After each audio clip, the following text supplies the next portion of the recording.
మంది పన్ను కడుతున్నారు ఉమ్, పెద్ద స్థాయిలో.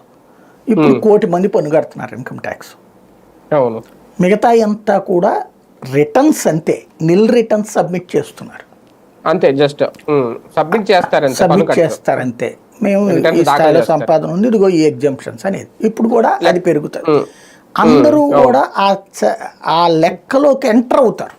ఇక్కడ ఇన్కమ్ దీని ట్యాక్స్ ద్వారా పరిధిలోకి వస్తారు. పరిధిలోకి వస్తారు. అంతవరకే వస్తారు. తప్పించి ఇన్కమ్ ట్యాక్స్ కట్టరు చాలా మంది.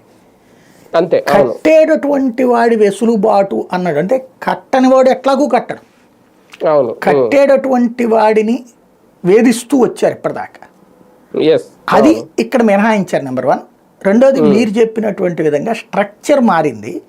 ఇవాళ రోజున అప్పట్లో సాఫ్ట్వేర్ ఇంజనీర్కి 40,000 50,000 అంటే ఆ స్థాయిలో ఎగ్జామ్షన్ ఇచ్చేసాడుగా ఆయన. తర్వాత 60,000-70,000 రూపాయలు అన్నప్పుడు అక్కడే ఎగ్జామ్షన్ ఇచ్చేసాడుగా. ఇప్పుడు ₹1,00,000 వచ్చిన ఇప్పుడు ₹1,00,000 దాదాపుగా సెకండ్ ఫేజ్లో పెరుగుతున్నటువంటి జీతాలు. 1,00,000 వచ్చినోడికి కూడా ఇప్పుడు హ్యాపీనేగా. పన్ను కట్టేవాడికి తెలుసుద్ది ఆ కష్టం, కట్టనటువంటి వాడు బెనిఫిట్.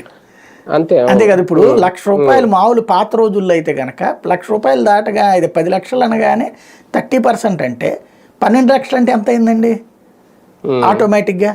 3,60,000 దాకా కట్టేయాలి. 3,60,000 3,60,000 12 అంత కట్టించుకుంటూ అంత ఉండేది. ఇప్పుడు ఆ 3,60,000 మిగిలిపోవడమే కదా.